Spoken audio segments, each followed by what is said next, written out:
minhas férias foram demais. Mas até que eu estava com saudade da escola, da professora e dos meus amigos. Agora, a professora pediu para escrevermos uma redação sobre as nossas férias. Vou escrever a parte mais legal das férias, que foi quando fiquei na casa do vovô e da vovó no interior.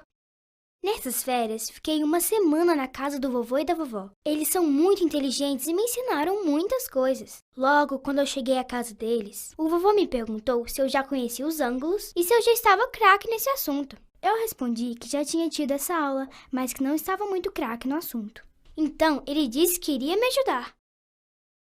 Ele pegou 2 varetas de churrasco que a vovó estava usando para fazer o almoço e juntou as suas pontas. Ele me mostrou que ângulo é uma figura geométrica, que tem 2 lados e um vértice.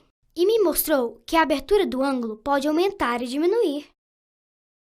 Depois, ele foi até seu armário e pegou um relógio antigo para me mostrar o ângulo formado pelos ponteiros do relógio. Ele me mostrou que às 3 horas, os ponteiros do relógio formam um ângulo de 90 graus, chamado de ângulo reto, e que os ângulos menores do que 90 graus são chamados de ângulos agudos, como nos ângulos formados pelos ponteiros às 10 e às 11 horas.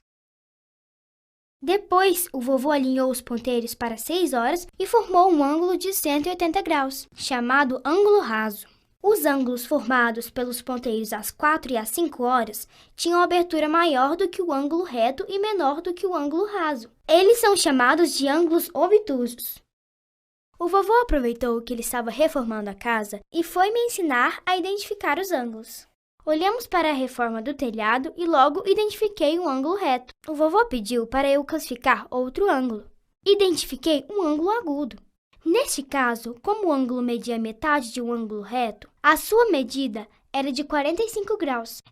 Depois, o vovô pediu para eu adivinhar quantos graus tinha a inclinação do telhado. Eu comparei com um ângulo de 45 graus. Vi que era menor e chutei 30 graus. Quase acertei, pois o ângulo media 20 graus. Depois o vovô me mostrou uma foto de uma casa em um país que neva muito e me disse que lá a inclinação dos telhados tem 60 graus ou até mais, para que a neve não acumule e afunde o telhado. Gostei de conhecer essa diferença sobre as construções em países diferentes. Depois do almoço, o vovô me mostrou a rampa que está sendo construída na frente da entrada da sala. Ele disse que essa rampa irá facilitar a entrada do meu tio Pedro na casa. Por isso, o ângulo de inclinação deveria ser bem pequeno, de 2 a 3 graus. Até brincando, aprendi mais sobre os ângulos. À tarde, fiquei andando de skate no quintal, quando o vovô me viu e me pediu para dar um giro de uma volta completa. Dei o giro e ele me ensinou que uma volta completa corresponde ao ângulo de 360 graus. Foi aí que percebi que, como 360 graus dividido por 4 é igual a 90 graus, a medida de um ângulo que corresponde ao giro de um quarto de volta é 90 graus.